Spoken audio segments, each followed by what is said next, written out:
before. You make up stuff that I say that I've never actually said.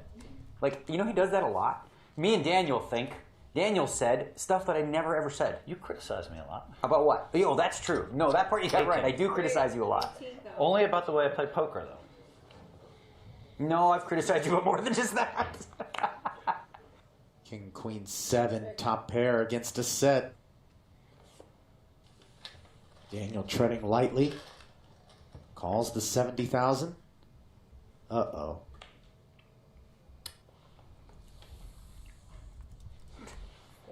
This is brutal. This is brutal. Because I know he's... Well, anyway, my read is that you're strong, but I don't think there's a way in hell I could fold this hand. Yeah, he's super strong. Jeez. I can't throw this away. You could bet a worse hand than this, right, Phil? You'd bet a king here. Any king?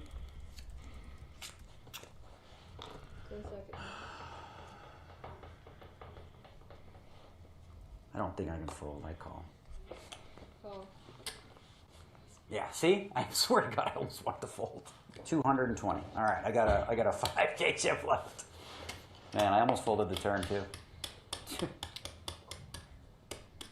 Then people would have thought I was cheating, so I didn't want to do that. I didn't want to do that.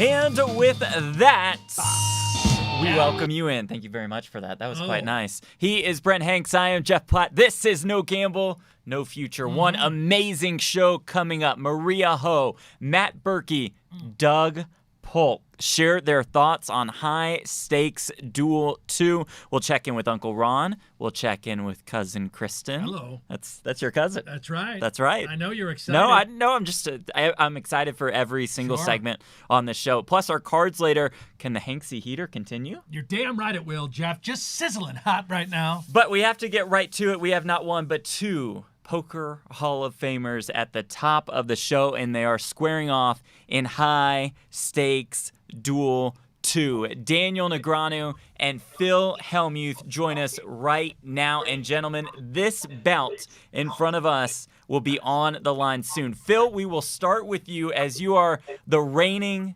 defending, undisputed champion. Fill us in on the details of High Stakes Duel 2. Go ahead and make our official announcement. Okay, March 16th is when it's going to be, and I think it's at 8 Eastern, am I right? That's right. 5 p.m. out here on the West Coast. My question, though, to Daniel, I have a question right off the top. Hey, Daniel, you said I'm a 2.5 to 1 underdog. The last time I played Antonio, he'd been taunting me for years, and he said, oh, boy, I'm 65% favorite, 60% favorite. 3 matches later, he had 0 wins. I had 3 wins.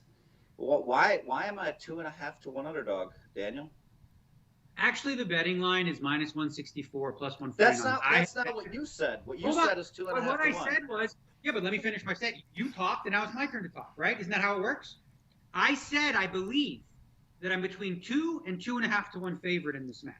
Okay, that's what I believe. But that doesn't mean that that's the betting line, and I already have bet a significant amount of money at minus 150. Now, if this was a 25,000 hand match similar to the one I just played, obviously 2 to 1 would be, well within reason in terms of a betting line. But for now, I mean, if I'm getting 150, why would I lay 2.5 when I can lay 1.5? So I asked you, why am I a 2 to 1 underdog in your opinion? Oh, in my opinion. Oh, okay, great. So first and foremost, I want to say that I think you're great at heads-up poker. I really do, and I think that a lot of the things you do against the players that you played against, specifically Antonio, actually destroys them. Like the way you played Antonio in those 3 matches, like he talked about bad luck and all that kind of stuff, but the reason that you won all 3 of those matches was because he made poor decisions. His strategy was flawed. He wasn't balanced enough. He was just doing a lot of things that you were exploiting, and you have been, for 3 decades now, probably the best exploitative player of all time. Right? There's nobody that's done it to the extreme that you do, because like you've said before, you play a style nobody plays. Nobody at all plays. And a lot of the time when you face off against a GTO player, they approach you like a normal human being. But they forget that they're playing Phil Hellmuth, right? So what seems GTO or what seems like an okay decision is probably okay, but it's not ideal and best suited for when you're playing against Phil Hellmuth. I'm uniquely suited in having an understanding of that stuff, but also, you know, I'm willing to go down in the streets with you and play exploitative where, you know, they don't do it quite the same. Phil, what do you think of that explanation? So let me just ask you. Give me another second. So apparently I'm great at heads up. I've won whatever 18 out of 20 matches in the real world or whatever it's been. I beat Jungle Man, who they said was the best. I beat Doug Polk, who they said they was the best. I had a street fight with Antonio. I won 3 matches there. So you say I'm great at heads up, which implies you're like greater or the greatest? No. I think I would get destroyed by really good players, right? Like the top players in the world. Like not us, because we're not that. Like there are guys that are way better than us at this format specifically. What I'm saying is I think for you... I disagree 100% with that, but I'm talking about like you calling me great. Yeah. You're saying well, you're I'm saying, greater. like, I think I was just about to say that, but you keep cutting me off. So what I was going to say was I think I'm uniquely suited, as well as maybe Fedor helps, probably even better suited, because when Fedor plays against you, he actually destroyed you pretty badly in every street. So for me, I feel like I'm a bad matchup for you, specifically just for you, like a bad matchup because of, you know, what I'll be willing to do against you, where some of the guys who play with theory-based, you know, strategy would not. But again, if we played against, you know, the actual top guys who do this every day and, you know, day out, I don't think I'm on their level. But in sit and goes, you know, it's a level of the playing field. Anybody can win a sit and go as long as you're not completely terrible. So you kind of dodged the question a little bit. So, I mean, like, it feels like I'm great, but you're greater is what I'm hearing. No. You see, here's what you're missing. There's matchups, right? Like one team, let's say the Vegas Golden Knights. The Vegas Golden Knights are way better than Minnesota Wild, right? Generally speaking. Minnesota beats them every time for some reason because it's a bad matchup for Vegas. Is Vegas better than Minnesota? I'm confused. I thought you called me great at heads up. I did. I said you are that great. Means you're greater at heads up. No. Okay, that's first of all not what I said. Listen. What I'm saying is specifically the matchup for you. I'm great, matchup. but you're a bad matchup for me. Is what you're saying? I'm saying yes. That you're a great player, and I've said that before, and I've said it again. And I think some of the players you've played against in the past came in with an inferior strategy against you because they were not willing to do the things that are required to have a big advantage over you. So what happened when I beat Doug Polk and Jungle Man and you and everybody said, hey, they're the number one. Let me finish. They're the number 1 and 2 heads-up players in the world. I beat them both back-to-back. And then what happened? Was there any praise for me? I mean, those guys are playing GTO, right? I guess I got lucky or something. Here's the thing, Phil, is here's what you do, right? You take a sit and go, which is a one-leg thing. Obviously, you've done really well in this format. But you neglect the idea that, like, first of all, A, as I said, they're not making the adjustments they should against you. And B, there's a lot of luck in these little things. This isn't like you playing 25,000 hands of heads-up poker. Like, I think you know deep in your heart that, like, if you played a 25,000 hand match against somebody cash game 100 big blinds deep, you're going to get smoked pretty bad. But these formats, you're good at them. You're very good at these formats, and you're better than those guys in those formats, I think. I think that they didn't make the adjustments to play against. So the last 18 out of 20 players, where I can name 18 tough players that I played that I beat out of 20, so I was just lucky. I didn't say that. That's what Antonio said. You guys are going to debate over luck. I'm saying this. If you sit down with Jason Kuhn or Stephen Chidwick. Antonio didn't say that. Antonio thought I was lucky in a spot or two, but if you talk to him now, he'll be like, he underestimated me. If you sit down with Jason Kuhn, Stephen Chidwick, Fedor Holtz, and you play 10 of these matches, right? You're not going to win 6. You're not. You're going to win a couple. I think I will. Yeah, and that's what I'm saying. Is like, I don't think there's a universe in the world where your strategy is going to match up over the long run. Over short sample sizes, over one, before people make the adjustments or understand how to play against you, then I think you do really well. But in the long run, you take exploitation to such an extreme that, you know, once people figure it out, they're like, oh, duh. You know, this is how you beat the guy. Okay, well, you know, it's interesting, Daniel. You know, I get underestimated a lot, and it's an interesting thing for me, you know, to be the all-time bracelet winner, to do everything I've done. And even if you look in the last 10 years in No Limit Hold'em, I think I have more bracelets. Maybe 1 or 2 people have as many bracelets as me in No Limit Hold'em. And all I do is keep winning. But it's really weird to me how you and other people just keep underestimating me. And it's fine. I mean, but it's really weird because I don't actually think you guys honestly even understand what I do. I mean, it feels to me like I'm way ahead of everybody still. And then all I hear, because they don't understand it and study it, is that I'm way behind. And so, I don't know what it's going to take. How about this? But I'll bet $10 million. I'll bet $10 million. $10 million. You sit down with Jason Kuhn, Stephen Chidwick, right? You play 20 of these matches. I'll bet they win at least 11. 10 million. Oh my God. Okay, well at first I won't bet 10 million. You know that already. So what you're saying this. If you can choose some players and I play 10 matches, I play 20 matches. If I win 10, I win, or I have to win 11? You have to win. You have to win 11. The winner is the one who wins 11. What happens if I win 10 against your great young players? That's the push. That's not a win. That's a tie. Why is that? So, but you're telling me they're much better than me. Yeah, I believe Man that up they a little are. bit. Man up a little bit then. You Put your money where your mouth is, son. I just Talk. said I'll bet $10 million. That is a lot of money, Phil, in fairness. But he's trying to say they're way better than me. And then he's saying, well, if you win 10 each, you lose the bet. What do you mean if they're way better than You push. me? Because you don't understand that there's a lot of luck in heads-up sit and goes. There's a lot of luck in heads-up poker in general. Even if you play cash, there's tons of luck. Dude, these 3-hour matches. Well, then if there's so much It's luck, why did I 120 win the NBC Heads Up Championship? You're talking about Why do I have a second matches? in the NBC Heads Up Championship? Why do First I of all- keep winning all these matches? Oh my God. These matches that you played, Antonio, lasted 120 hands. Not 25,000, not 1,000, not 500, 120 hands. You look at this and then you say, oh, this person, and I think you did play better than Antonio. I really do. I think overall you did play better than him. But to suggest that 120 hands is representative of like the final story is silly. Like we all know, those of us that have played poker like you should know long term that you could be the best player and lose like 10 in a row. There's a lot of luck in poker. Well, that's what I disagree with. I disagree with the way they look at poker right now. But that's another issue. You have your way of looking at poker. I have mine.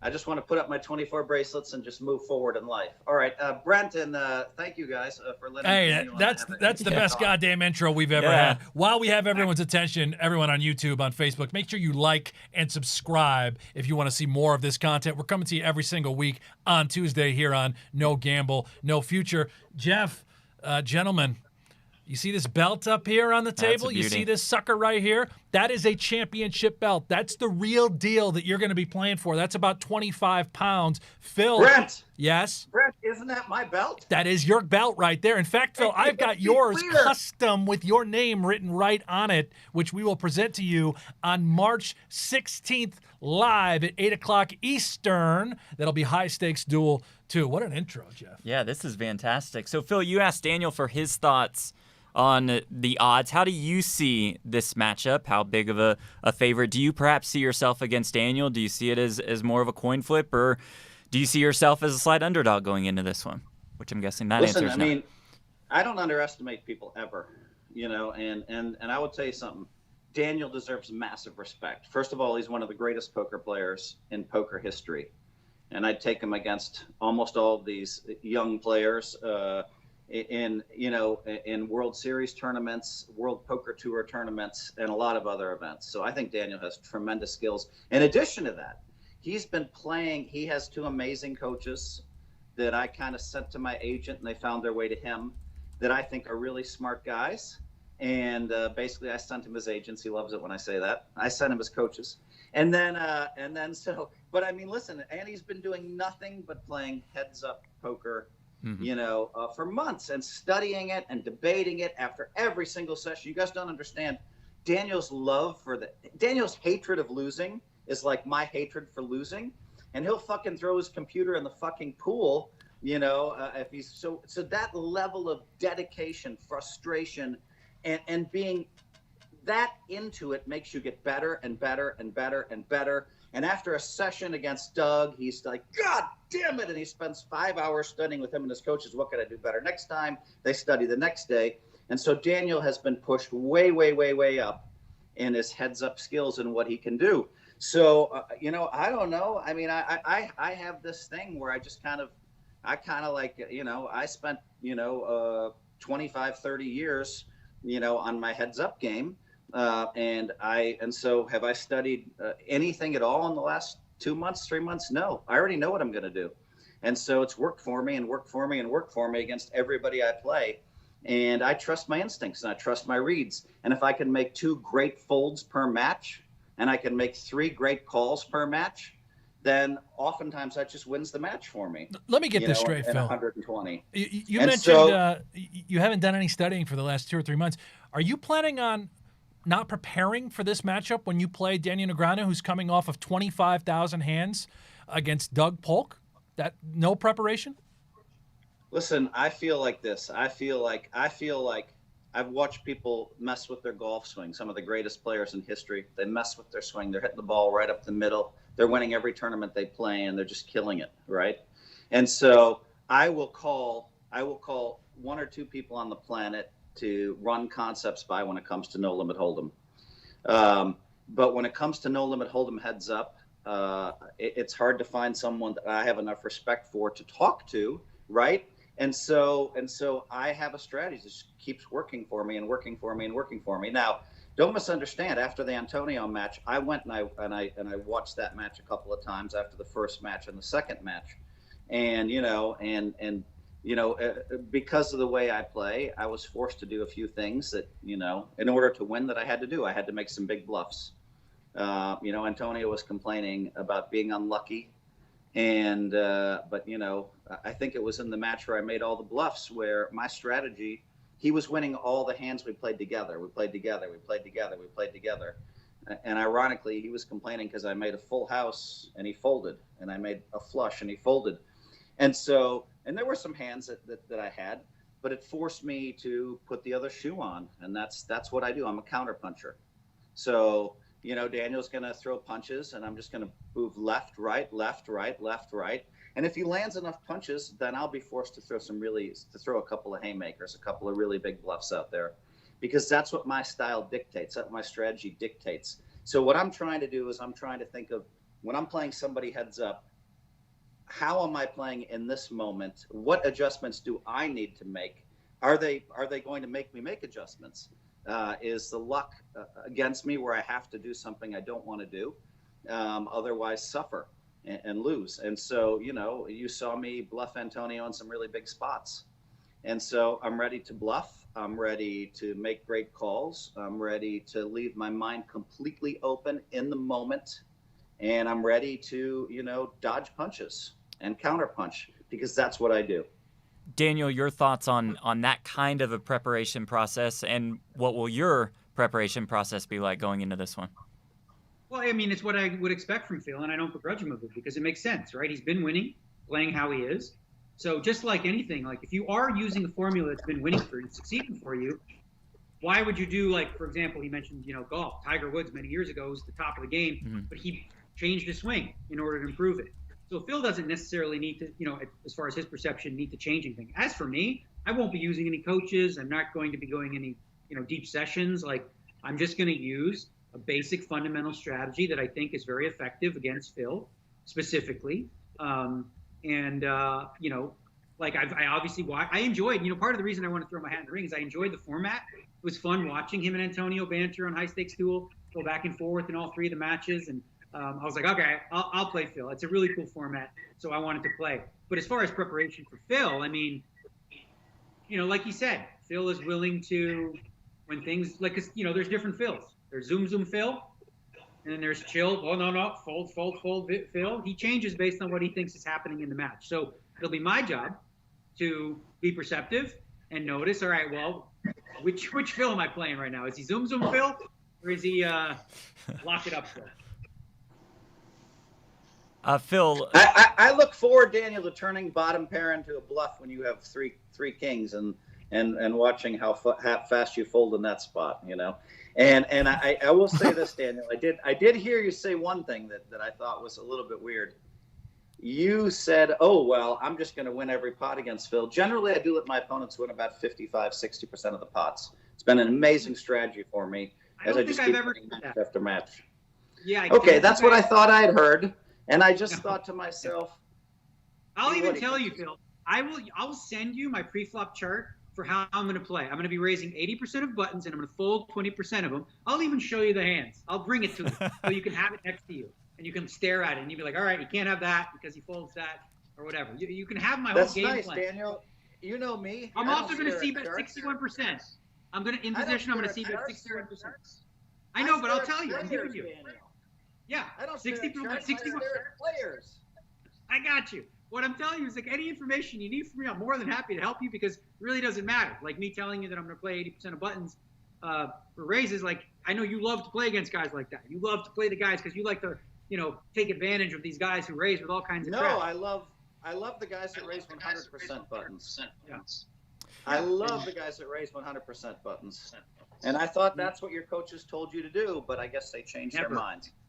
No. See, this is the thing. Nobody changed their minds, Phil. It's just you living in this fantasy land of assuming stuff that you don't know nothing about. Kind of like how this all started when you said in an interview with these guys, I didn't like how he played, but in the same sentence or in the same token, watched exactly 0 hands. So is Mike Matiso the conduit where Mike told you I did? And then you're like, oh, Mike said he fucking played bad. And Mike Matiso, of all people? My God, think about it. Okay, well, let me address that if Please. you're done talking. 2 things. One, I talked to MJ, and he told me that he does raise 100% of the buttons, which I assumed he He does told you not. to do. That's not So true. okay, Not. so I talked to your. So I understand. I talked to your coaches who told you that that's what they do, and that's what he told me he was That's going to not do. true. That is not true. That is not true. Never in a Just to million- jump in real quick, listen, we're going to confirm Wait, that wait, next wait, week hold on a because second. Brett, MJ are is you our guest telling on me, next week's Daniel? show. We're going to have Brett, let MJ me- on the show. Go ahead, Phil. So you're telling me that in a phone call with MJ, he didn't tell me he was going to raise 100% of buttons? If he did, he was lying to you to fuck with you. Because there's no way in hell, all this time it's possible that he lied to you, but there's 0 chance that at any point in his poker career did he think I'm going to raise 100% of buttons and this is the best strategy. From day one, I Okay, worked. well, he did. He told me on the That's true. phone because I thought it was remarkable, and I thought, oh my God, I like the way he thinks, but I don't like the way he thinks here. So that's what. So you asked me why I thought what I thought. That was part of it, yes. And now let's come back to Mike the Mouth See, that's the Matiso. thing. If you would have watched the match, you would have seen. Oh well, but you don't know. You just guess. You're like, well, they tell him to 3-bet Jack 3 of clubs 100% of the time. Yeah, What are Daniel, doing? you said that, Daniel, already. Do you want to continue talking? Maybe you're a politician. Maybe if you talk so much, the time will run out and I won't say a fucking word. Go ahead. I mean, you said they told him to raise 100% of buttons with 3-bet Jack 3 of clubs 100% of the time. You just made that up out of your ass. There's no truth to that. That's not a thing. Nobody's 3-betting Jack 3 of clubs 100% of the time. They may do it about 12, 13%, but not 100. You just make shit up. Is there anything else you want to say? Go ahead. Okay, because I really don't want to be interrupted again, if you don't mind, because you leveled accusations. I want to answer those accusations. You're like a politician. If you scream down your opponent, you win. Mike Matiso watched literally 5 hours a day of your match, okay? So now you're saying, oh, Mike is crazy. Mike doesn't understand poker. And yet we both know how much money he's won lifetime playing poker. And so if you want to disparage Mike, disparage Mike. You can say he's crazy, and I'm not going to argue with you, but he has a knack for poker. And so, yes, Mike and I talked a lot about your match, and a lot about your match. And he may have misrepresented some stuff that maybe I got wrong. That's true also. But don't disparage Mike and don't tell me that I know nothing about this when I literally talked about your match for 2 hours a week, 3 hours a week for 8 weeks. So you have this way of saying, well, it's Mike. He's crazy. He doesn't understand. And Phil knows nothing because he watched nothing. And, I'm sure you can punch most people into submission, but I'm Phil Hellmuth, and what I say stands. Yeah, What so do you here's got the for me facts. now, Negreanu? Here are the facts. Here are the facts. You said I watched 0 hands. So you yourself got no information from yourself. I Everything. I agree. I said that myself. Right. So you didn't watch any of the hands yourself. So 100% of the information you got about how I played came from Mike Matiso. Okay. Who we I know, just said that, Daniel. Right. Well, I'm explaining to you why there's fault. Oh, you want to repeat my points? You got anything else you No, want to no. repeat? Go ahead. See, you remember when you said I was interrupting you and I didn't say a word while you spoke, That's and now fair. you're interrupting That's me every fair. third word? Right? Okay. So Mike Matiso is not a heads-up expert. Okay, he does not understand theory at a high level. He was doing his best to interpret it in the way he was. I had conversations with Mike trying to explain things to him. So Mike would tell you things he didn't understand. Mike wanted to just lead. He wanted to like call raises and lead out.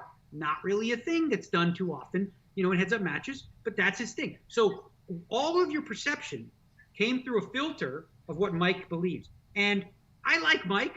Mike's a little bit out there. You obviously know that he says things in such a way that sometimes are grandiose. Oh my God, this guy! I remember. You know how often Mattis always said, "I haven't won a pot in 6 hours," and it's like never true. I mean, he might have only won 4, but it's always 6 hours. I haven't dragged the chip in 5 hours. Like this. He exaggerates, right? So what my guess is that a lot of what he told you was happening was an exaggeration of the truth. That's my guess. Yeah, no, I mean, listen, I mean, you're right. I mean, he was my filter, and he did tell me you were playing close to 100% pots. It was only when I told him that you told me you were playing 80% pots, he's like, oh, that's right. I guess he was folding. Here's the thing. I have stats. Like, I can tell you specifically what my stats were. I was 3-betting 23% of hands. I was opening 80% of buttons. I was c-betting about 61%, which is slightly low. Like those are all basically within the numbers of game theory. They're pretty close. Like, again, the c-bet is a little low, and we had a reason for that. We were trying to, take advantage of some things in later streets. But everything was done with like a fine-tooth comb, and everything was prepared and analyzed. It wasn't just, random. Let me ask you something, Daniel, then, because, we were talking about your heads-up match. You brought this up, and, and there's a perception out there that needs to be addressed. So my question is this. If you could go back in time, would you change what you did the first few weeks against him or the first month? I would have had. Here's the thing. When I started on day 1, I was only given 2 bet sizes because I wasn't prepared. I didn't have enough time, right? As the match progressed, I was given more tools, more weapons that I could use effectively in a balanced manner, right? So what are you talking about? Come on, let me finish. So if I could start the match over, I'm equipped with all the weapons when I only had 2 to start. Right, I only had 20% or 75% bet sizing. But now, because I've learned how to balance all of them, of course I would play at a much more advanced level. I would play the first hand 1 the way that I was playing in the last, half of the match. I mean, all right. I mean, that's fair. I mean, it seems to me when I hear a sophisticated, talented player like you, I bet on you. I don't know what I bet, $15,000, at least $10,000 I bet on you to win. I think it was $15,000 I bet on you to win because I respect your talent, and I felt like the one thing that Mike did tell me, well, I'm not even going to address that because maybe you'll do the same thing against me, and I might need that later. So I'm going to wrap that one up and just say that I'm surprised to hear you say that you didn't have enough time, and I'm surprised to hear you say that you only had 2 bet sizes coming in because of your talent level. But I'm not surprised to hear you say that you got better by the end, and my hat's off to that, And so, the question is, how will you and I match up? And, I have one more question for you. If I beat you 3 in a row, will you then say, wow, I underestimated Phil. He's really great? Oh, I already said you're great, so I would obviously say that again. Here's what you're missing, too. When I say I didn't have enough time, I had 4 weeks to prepare. The information that I'm downloading in terms of understanding game theory will take the average person 4 to 5 years to download that kind of information. It is so complex. It is like understanding, what the GTO level of call is in certain situations is incredibly complex. That's why these guys spend 8 to 10 hours a day grinding. So, yeah, I didn't have enough time, which meant I didn't have enough time to implement my game at the highest level. So for me to just go in there and just kind of exit, that wasn't the best approach. The best approach was to try to come in and play as best I can with what I was able to grasp in just 4 weeks. That's not a lot of time to prepare when you're learning how to play 100 big blind deep poker against a very good player over 25,000 hands. Like Phil, if you did this, if you actually ever had the guts, to accept a challenge like this, if you had the guts, which I don't think you do, to accept a challenge like that against me, you would understand very quickly. What are you talking about, the guts? I told Doug I'd play him heads up already online. He said he's a little tired, and he asked if I'd play you. I said I'd play you 25,000 hands, same format as Doug, no problem, right? You said you'd play him 1 table, 15,000 hands, and you wanted 10 to 1 odds, right? 10 to 1 odds, that's what you said. So for me, Well, I mean, I might play take a lot less than 10-1, but I mean, like, it's good for I would business. play It's you- good for business. Yeah. You know how many I would- times, Daniel, in my life, someone has underestimated me and laid me these huge numbers, and I just keep winning and winning. It's amazing to me. So if you guys underestimate away, if a guy thinks he's 10-1 Listen, favorite, if you ever have the guts to accept a challenge from me, 2 and 400, 1 or 2 tables, whatever you choose, 10,000 and 25,000 hands, online or live, of cash poker, the challenge is there. But I just don't think you have the guts to step into an arena that is alien to you. You've never done this before. All your heads-up experience comes from sit and goes, where you end up with 20, 30 big blinds. Playing, Daniel. Daniel, so bad. Daniel, you sound exactly like Antonio Esfandiari. For years and years and years, he said, I'm going to play you heads up, and the loser gets shot with a taser gun. He assumed I was afraid of him. I was never afraid of him, not even 1%, and I'm not 1% afraid of you, not 1%. But my life is very full. I have 12 advisory boards. I'm trying to make a couple $100 million. I think I can make $1 billion now. And so I kind of am having fun doing the business stuff. But poker will always be number one. But you're talking about a big time commitment. I'm not afraid of you playing online. I'm not afraid of you playing one table. I think at two tables. You played 15,000 hands. You said that. You said that. Now I'm saying play me 15,000 hands if you got the guts to play 15,000 hands. You had time against him, but you don't have time against me. Your story doesn't check out here, bro. I'm going to repeat myself, Daniel. He was laying me 10-1. No, he was never laying you 10-1. You asked for 10-1. You asked for 10-1. Now you need to get a spot. Big Phil Hellmuth. You need odds now. Do you know how sweet it is? Do you know how sweet it is when someone with a huge ego lays you 5-1 and then you just destroy them? And then later they're like, oh, what was I thinking? I mean, that's sweet. Plus all the press, all the extra money I make. So yeah, Daniel, Doug and I talked about it, but I doubt it'll happen. But also, I wouldn't just play next month or 2 months from now. That would be something that I would do when I have time. Right now, I've won a couple million playing online poker, and in the last year, I just keep crushing everywhere I go. I beat Antonio. I played high stakes. I played the high stakes. I won 28 out of 30 times playing high stakes cash games. Now, when we finally filmed high stakes poker, I lost small, and won big. So, I mean, that kind of hurt a little bit. I was a little frustrated. But I mean, so I mean, I've been on this massive run. Everything I'm touching, I'm doing 3 SPACs. Those SPACs are worth like 10 million. I'm having fun right now doing all this stuff. My life is full. I have a family. Saturday night, Tom Dwan was over here drinking at my fire pit. We were smoking cigars. I find it funny. He knows nothing about what's happening in the poker world. I'm like, Daniel, I threw a question. I'm like, hey, do you know that Daniel jumped the line and he plays me next on High Stakes Duel? And he was like, what? So I found that funny on several levels. One, he was my next opponent. It was him or Ivy, but it was Dwan had committed. Number 2, that he didn't even know that we were playing. So, I mean, but anyway, no, I love my life right now. So, I mean, before I commit, it's a matter of time. I'm not afraid to play you heads up online one table, right? And I think it would be great. And maybe we'll do that sometime at the end of the year, and maybe you'll get all cocky and lay me 3 or 4-1, and that would help induce me. Done. 25,000 hands, one table, whatever. You got 3 or 4-1. You pick. I don't give a shit. 25,000 hands, all yours, buddy. 2 and 400. 10,000 hands, and I'll take 4-1. You see, he's so full of shit, right? First we said 25,000 hands, I'll take 4-1. Now he wants 4-1 with 10,000. I never said 25,000 hands. What are you talking about? Are you putting words in my mouth?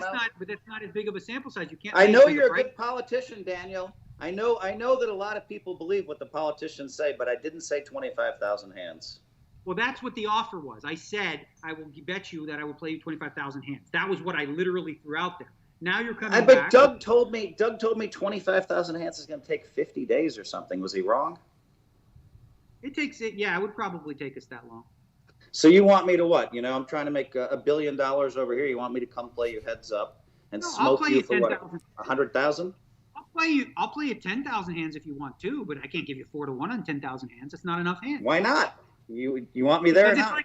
Okay, how about this, Phil? Whoa, let's play 5 hands and you get 7-1. Like, what are you thinking? Like, you need more time for sample size. But I'll tell you what, 10,000 hands is because here's the thing with 10,000 hands. like if you run good and get lucky in some spots, like then you can fold out too quickly and just like lock up the win, right? We can't have that. You got to play enough. Why don't we go to a site where we can just run it twice? It'll really help you, right? If you're better than me and we run it twice all the time, that would be great for you, right?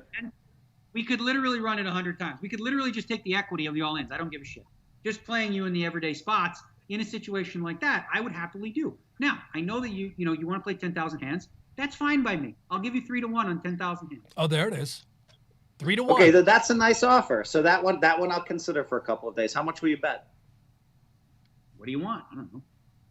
Will you bet 10 million? Oh, I'm gonna lay 10 million. So I'm gonna lay 10 million to win 3. Phil, I want to bet you $500 million, and I'm better than you at poker. I said I would bet 10 million on Chidwick or Kuhn, absolutely destroying it. $10 I want to bet. Because that's safe. I'll bet you. I'll tell you what. I'd put up 3 million to win 1 million on the side on 10,000. Yeah, I do a lot less than that. I just wanted to hear you. Anything like up to that. Like big numbers. Anything up to that. If you want to do smaller, we can do smaller. If you want to play smaller, we can play smaller. Whatever you want. Well, Bill. I'll probably sell the whole 3 million. I mean, like, but whatever. Whatever. For me, I probably bet 100,000 or something. But my friends, somehow they all believe in me. So I've been lucky for a long time playing this Hold'em game. Okay, so speaking of $100,000, let's shift our focus back to High Stakes Duel 2, what we have coming up in just 2 weeks on Poker Go. Phil Hellmuth versus Daniel Negreanu. Phil, you are the defending champion, and Phil, I'm sure you both can tell what the anticipation level throughout the poker world is like for this upcoming match. How excited are you for this opportunity to defend your belt in 2 weeks against Daniel after all of this? I mean, I'm not that excited. I think Daniel's going to be a hell of a big challenge for me, and I don't get excited.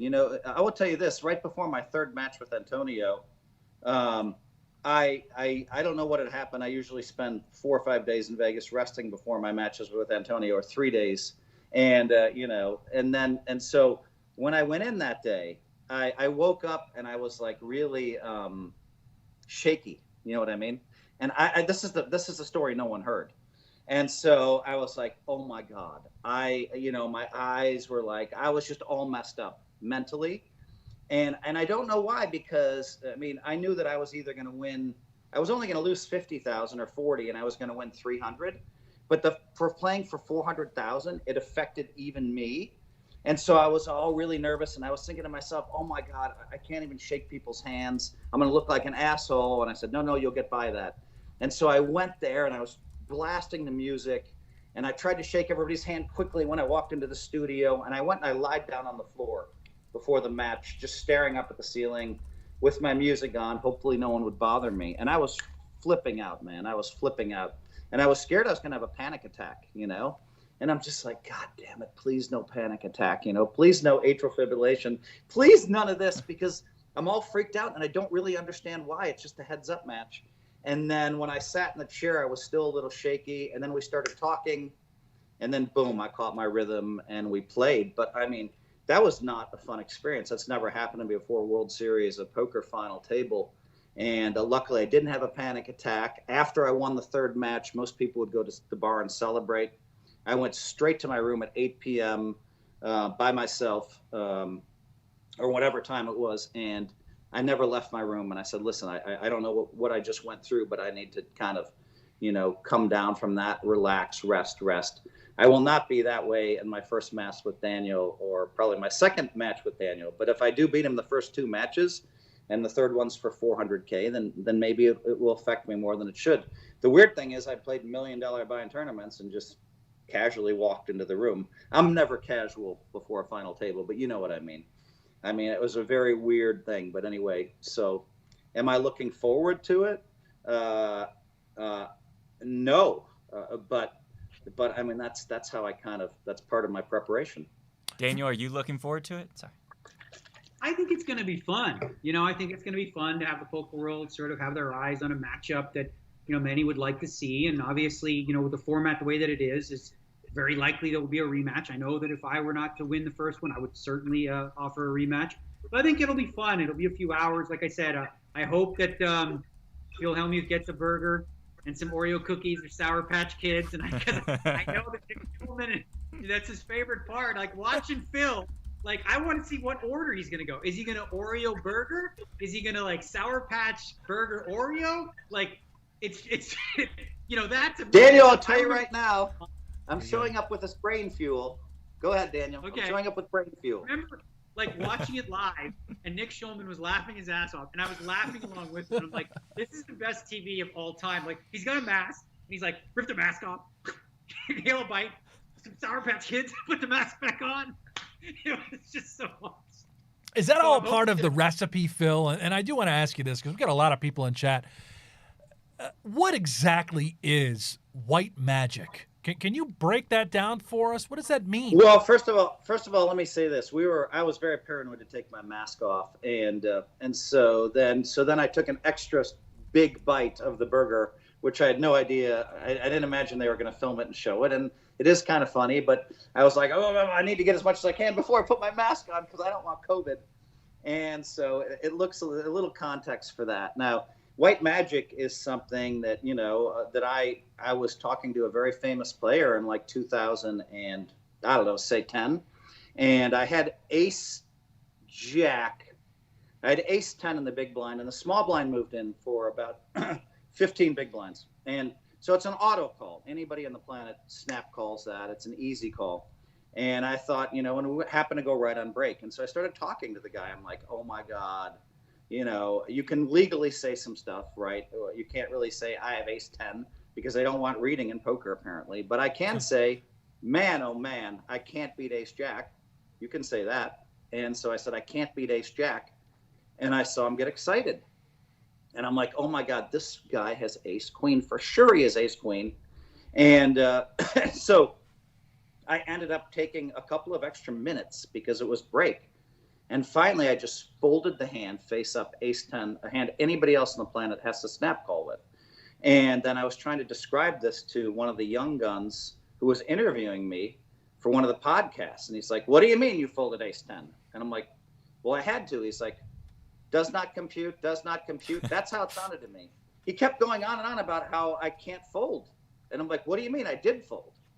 And so I thought, wow, this is like black magic to him. How can you be so lost in GTO? Well, GTO wasn't a thing then. How can you be so lost in the math and the strategy that you don't understand that reading trumps everything? And so I thought this is like black magic to this guy, very famous player to this day. And I thought, wow, how is this younger generation without reads? How are they going to win all the championships that the older generation is winning without reading ability? And so I didn't want to call it black magic. That seemed negative. And so I just went with white magic. And so I said, all right, I have white magic. To me, white magic is purely reading ability. Now the world has morphed it into more than that, but that's how I initially described, the white magic that I have that a lot of people don't seem to have. Well, there it is. Yeah. That's yeah. it. Now, I like it. We now understand. Yeah, that's a dangerous one, though, in 2021, right? It's a dangerous one. Like, oh, the black is negative. The white is positive. We're living in a different world. It's like, why? I know. Luckily, no one's ever really called me out. Well, I'm glad we got the. You're so right, Daniel. You're so right. Well, that got awkward. Yeah, I'm glad we got the white magic explanation. Like apology in 5 years from now, saying, I apologize, blah blah blah.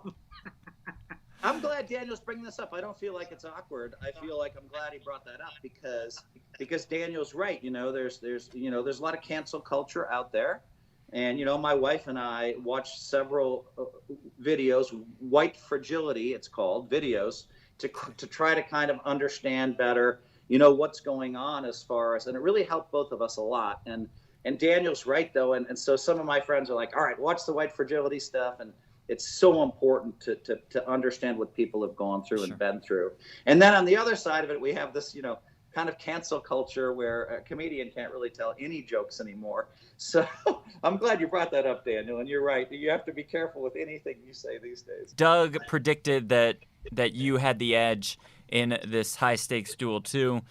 Phil, he set you as the underdog. So Phil, just your thoughts on that basic prediction from Doug, saying that Daniel was the better heads-up player than you are, and that Daniel should be favored in the match. Well, all right, I have two thoughts. So one I'll say quickly. I beat Doug in the real world in our match rather quickly and easily, he'll tell you. And then he beat Daniel, but somehow he has Daniel a favorite over me. Okay. But seriously, and so that's one factor. But the other factor is this.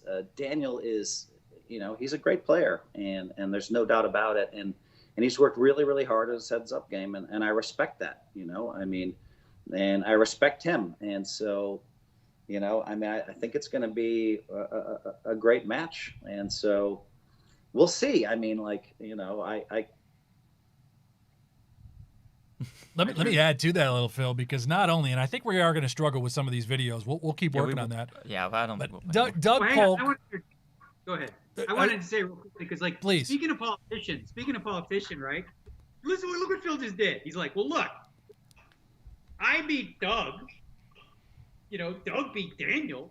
It's the same thing. We played 50 hands in a 1/3 free slot. We played 25,000 hands. It's about the same thing. So obviously, if Phil beat Doug and Doug beat me, by default, well, hey, it doesn't make no sense. Is that completely irrelevant that I beat him, Daniel? In the bigger scope of things, right, when you compare 50 hands, how many hands was it? You said it was quick, right? So we're talking 40 to 50 hands of poker versus 25,000 hands of poker. It might have been 2 hours, but yeah. Whatever, even still, 120 hands. In 120 hands, my wife Amanda, who hasn't played poker in 5 years, she's going to beat you more than once out of 10 times in that format. She's going to win. You know what I mean? It doesn't say much. I asked you, is it completely irrelevant?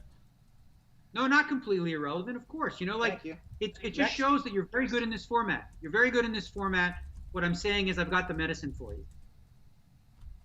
Well, listen, I just want to get here because we heard from Doug partially. You think you have the medicine for me. We'll find out. Phil, let me give you some other names, okay? Doug Polk, Maria Ho, Matt Berkey, Brian Rast. Who am I forgetting, Jeff? Brad Owen. Jonathan Little. And I think that we do have some other players, but every single name that I've listed, they all believe that Daniel is the stronger player. Now, that doesn't mean they're necessarily going to bet on Daniel, right? Because the odds are seemingly, you get plus money, but they all think that Daniel is the superior player. Does that sort of motivate you in a way and just drive you to want to show up and just kick some ass? It does. It really does. The motivation that I receive from the haters is real.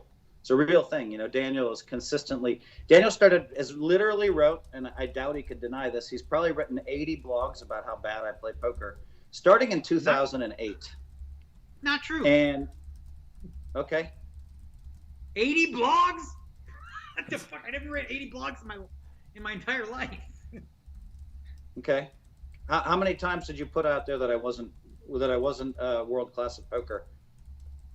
I don't think I've ever written a blog, which is old school. People don't. Okay, let's not talk blog. Let's talk about whatever. You said you've said at least you've said hundreds of times that I'm behind the curve, hundreds, and so that motivates me. That is true. And I just keep coming in and winning and winning and winning, and that's what I do. You are behind the curve because you don't even know, you don't even understand, or you have no idea in the last 4 years what solvers have been outputting. You couldn't tell me exactly how they work and how advanced the technology is today. So of course, the cutting edge technology, I'm behind the curve. I'm a lot more closer now because I've studied, but you're way behind the curve. You don't even Let me tell you something, Daniel. In 2008 and 2009, you came up to me and you were almost screaming at me. You were talking about, oh my God, Phil, you need to pay attention. You were actually rooting for me. You're like, you need to pay attention to these guys. They're so good. They're so good. Their coaches at the time in 08, 09, they're long gone broke. They were broke by 2010. You didn't even make a final table for a couple of years there. You certainly didn't win anything for a couple of years. And you coming to me telling me how I'm behind the curve in No Limit Hold'em, and I'm getting there and winning. And I just was like, wow, is he for real? And then you did the same thing in 2014. And now you're doing the same thing. Phil's way behind the curve. I have all the answers. My coaches are the best. And I think that they cost you a lot of money, those coaches in 07, 08, 09, because I think they took you way behind. And now you've come to me one more time. So one thing you and I agree on for sure. Either I'm way behind the curve and I don't know it, or I'm so far ahead of the curve that you don't understand it. We both agree on that. Can we use that clip? Because that's fucking hilarious. I'm so above the curve that I don't understand. Like, think about this. You know how disrespectful you are to this community when you say things like this? These kids who have spent the last 4 years, 12 hours a day, grinding at the highest levels, right? To suggest that you have a deeper understanding of the fundamentals than they do and of how to play the game than they do, it's disrespectful. It would be like akin to, somebody who hasn't played at all in years just saying, I'm still better than these people. How? How do you know? Like, you're 100% wrong, Daniel. It's not disrespectful. You want to spin it that way, and that's fine. You spin it that way. Totally. All I said is I'm admitting I'm either delusional or I'm way ahead of the curve. I did not say I have a lot of respect for the top players. You keep lying to people about that. I know 5 or 6 great players from this generation, maybe 10 great players from this generation. The difference is I don't get on my knees and say they're all great like you do. What I do is I do it by a case-by-case basis. This guy's a great player. That guy's a great player. And I have a respect for Adrian Mateos. I have respect for a lot of these guys. And you keep telling people I don't, and you're wrong. You keep telling people that I disrespect their generation, and you're wrong. And I'm sick of this shit. Shut up. Don't lie about me. But it's not. But you do. Here's the thing. It is disrespectful to suggest that a guy who's in his 50s or whatever, who played poker in the old days, who doesn't even understand, has never used this damn solver in his life, can speak to what these kids have been doing for 3-4 years and grinding their ass off actually at the highest levels. The Badikowskis, the Kuhns, the Chidwicks, every one of those professional players who's playing at those high levels, to suggest or to assume that you could just walk in there and be a favorite over those people, that in itself is disrespectful to the hard work they put in. I mean, you're really working hard here to come up with a way that I disrespect the kids. I think Chidwick's a great player. I think Kuhn's a great player. I think a lot of these guys are great players. I'm going to repeat myself for a third time because apparently you don't understand. Apparently you need to hear it from me. Either I'm way behind the curve and I don't understand it, or I'm way ahead of the curve and they don't understand it. Now you want to go with the first, but you want to split my statement in half and you want to say, oh, Phil is telling everybody he's way ahead of the curve. Okay. Now, what you don't understand, Daniel, is that I was way ahead of the curve in 2008 and 2009 when you came with all these bullshit theories that were all wrong. Yeah, I was way ahead of the curve in 2012 and 2014 and 2016, and you wanted to tell me that I'm disrespecting everybody else and to start playing like they played. I play my way, and I may have made more final tables in No Limit Hold'em and World Series tournaments than anybody in the last 5 years or 3 years or 10 years. Maybe Joe Cada's made more. There's only 1 or 2 people. So I keep getting down there. That's what I do. And I use my theories for me. I'm not saying what they're doing is wrong. Their mathematics are great, Daniel. Their math is amazing. So to hear me, what I'm saying is I have something called reading ability, and you can't buy that at the fucking store, and you can't study a million hands and learn that. I have something they don't have. Now, I think most of them understand that. How do you think Fedor played perfectly against you? He played not just like okay. He played not every hand. He played every street perfectly against you because he had a dead read on you. You underestimate these kids and assume that they don't have any white magic, and that's what wrong. Are you saying? So Fedor and I played 50 hands on television. He played them all perfectly against me. I thought 50 hands was meaningful. Doesn't that it was impressive against Doug, but not impressive against Fedor. Negreanu, I mean, I watched you in high stakes cash games. You lost 30 in a row. You lost like millions of dollars. You played horrible poker. But I didn't hold that against you. I still think you're a great player. I don't know what you were doing in those cash games. I would never have been in those positions you were in. What I'm saying, but you're making assumptions. And I never you're making assumption that you have reading ability and these kids don't. That's so not true. You know what they study, Phil? They don't just study the game. They study game film. They study tapes. They study physical tells. They study all that stuff. You just assume that like they're only in a computer and doing this and this. They're playing poker at a freaking super high level. And it's time we acknowledge that. That's all. I acknowledge that they're playing at a super high level. Their math is way ahead of me. And not only that, I guess I'll have to repeat myself for a 4th time because you don't like to listen to me, and that's fine. At least I listen to you. And that's that there are a bunch of great players from this generation.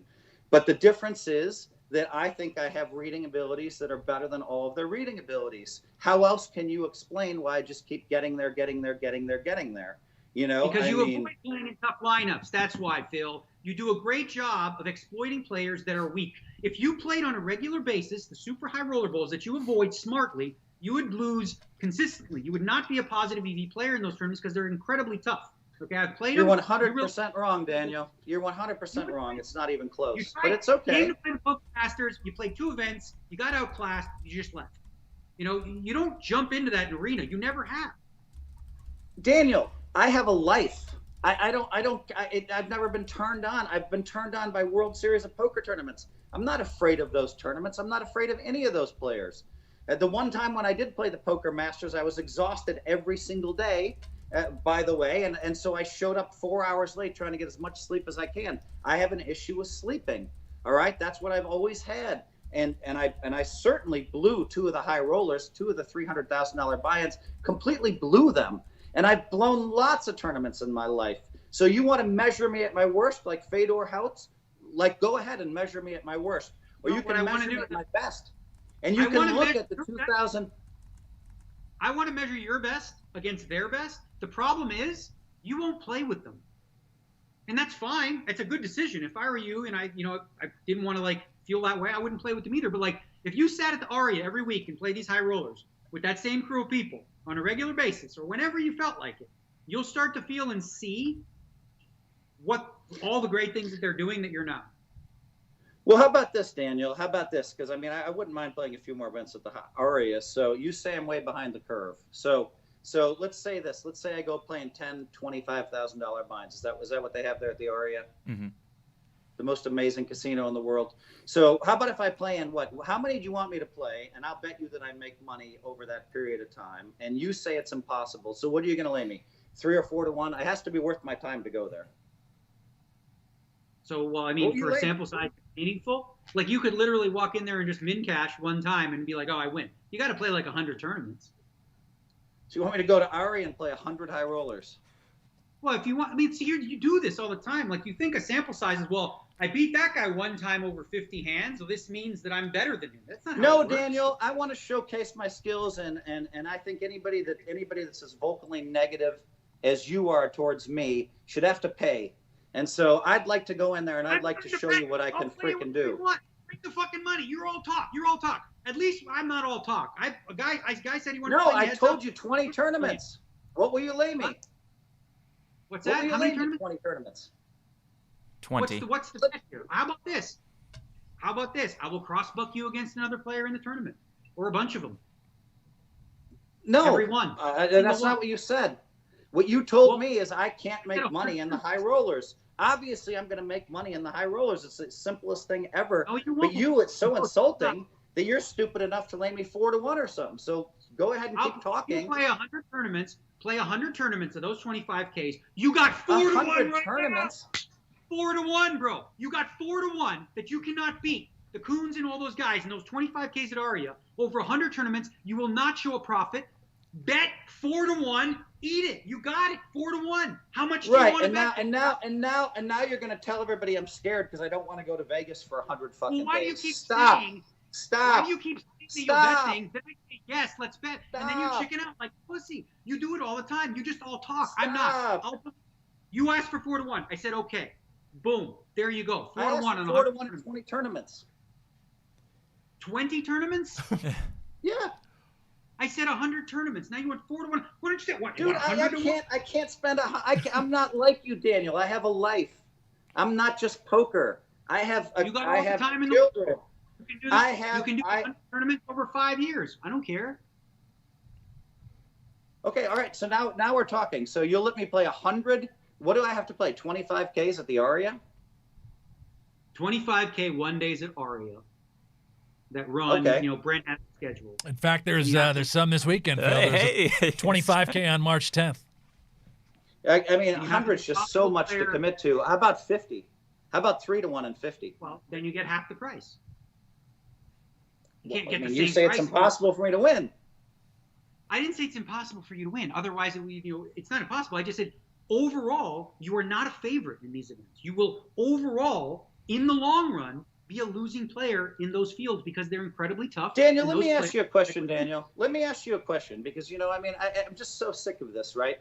Would you consider the one drops really prestigious and important events? To have all the players that you say are great in them? No, those were soft fields, dude. You had 10 businessmen who can't even spell poker. You had some pros, but it was a soft field. That's not what you're going to get at the 25Ks at Aria. You're not going to get soft berry patches like that. Those were soft tournaments. Those were juicy tournaments. Those were easy tournaments. Okay, so you and I'm definitely going to make a big bet on this. So that 100%, you can mark it. Folks at home, I'm going to make a big bet on this. I just have to figure out how I can get down there and play in a bunch of them. But I will say this, Daniel, you look at the one drops, I'm the only player that has 3 top 10s in the one drops. Look it up. And I didn't even play them all like you did and like all these other. There's only been 4 one drops. What the hell? Big deal. What do you mean 4 one drops? What did the 100K, the million? There was another million. What are you talking about? Well, there's been like 6, right? Maybe. There's been like 6 or 8 maybe, and I didn't play them all either. I didn't play the last 2 either. I played the millions I played. Yeah. Well, I'm the only guy that has 3 top 10s, and I only played in 4 of them or something. Well, I thought it's about making money, right? How much money did you make? You don't think I made a bunch of money in those 3? Well, did you? I don't know. I won 9 million in one of them. Second place finish Okay, was good. you All right, did. guys, what if we do this? What if we press pause for now? I'm not insulting your play, Daniel. You're insulting my play. I'm just pointing out that I'm the only guy that said 3 top 10s. I didn't play half of them. Apples to oranges. You're comparing a field that I'm not talking about. I'm not talking about playing with David Einhorn and Chamath and in the Silicon Crew. I'm talking about playing with the Keelers, bro. The Keelers. Well, how did you do in the one drops, Daniel? I know you won one. I guess you had 3 top 10s too, huh? Those were soft fields, bro. Those were soft fields. Of course, I won. So you won. So you got there once in a one drop, I guess. I won $9 million at one drop. I played like 4 of them. Sorry. The point of making money at tournaments isn't coming like 8th in min cashing. It's about making money. And to make money, you got to finish in the top 3 spots, not Daniel, sneak in some night. How many bracelets do you have? You talk about winning. How many seconds do you have? I didn't play when there was 40 blind people at a table in limit hold'em. You know what I mean? So I never won a bracelet with less than 100 players. We only had 9 events back then. The players were not good compared to now. Okay, Daniel. Maybe a good note to end Okay, on, and Jeff. with that, fellas, what if we resume this for the weigh-in with Nick Schulman, which should air I like this idea of a bunch of 25Ks. I like this a lot. So Daniel, you'll lay how much? You'll lay 2 to 1 on 50. All I have to do is make money, right? So you play 50 buy-ins total. So like if you rebuy, that counts, obviously. And then by the end of the 50 events, if you're ahead and you show a profit over that period of time, you win at 2 to 1 odds. Okay, so I bet 200,000 to 400,000 right now on that. But I guess we'll have to come up with rules offline. I would never do it to you where I got to 48 and I was ahead a little bit or something, or like. But I would also be smart if I'm up $1 million with 5 to go. I'm not going to be rebuying a bunch of times. But okay, I like this bet. This is fun. Just got a text about 20 more people are going to show up now, Phil, because they know you're going to be in the field. So this is good for business over at Aria. Jeff, on that note, you were about to get us out of here. Is that right? I think so. I think we'll see you guys for the weigh-in with Nick Schulman prior to High Stakes Duel 2. Thank you both so much for the time. That was a blast, to say the least. Did you guys get a word in edgewise? Didn't need to, Phil. Yeah, we just sit back and enjoy the show, baby. I mean, this is fantastic stuff. By the way, like and subscribe, please, right now, guys, on our channel on YouTube. It means a lot to us. We want to do this for you every single Tuesday coming back. High Stakes Duel 2, March 16th, 8 p.m. Eastern. You're going to see these animals go at it right in the ring. That's it. Wait, one more thing, Brent. Hit me. Who do we have next week on the show? Next week's guest. How about this? We talked about the mystery man, the coach, that is MJ Gonzalez. That is Daniel Negreanu's coach. I know Hellmuth has talked quite a bit with him. And there you go. There we go. There's a great. We'll ask MJ so about we got that. MJ's got a lot of things he's got to say. He's trying to call out Phil Ivey. He's got matches booked with Ike Haxton, Dan Smith. He wants a piece of Hellmuth. This kid's got a lot to say, a lot on his mind. Really looking forward to talking with MJ Gonzalez next week on No Gamble, No Future. Follow our show at NGNF Show on Twitter. Follow the Hanksy Heater He'll give you his card online. For Phil Hellmuth, for Daniel Negreanu, for Brent Hanks, for our amazing crew, I'm Jeff Platt. We'll see you next week on No Gamble, No Future.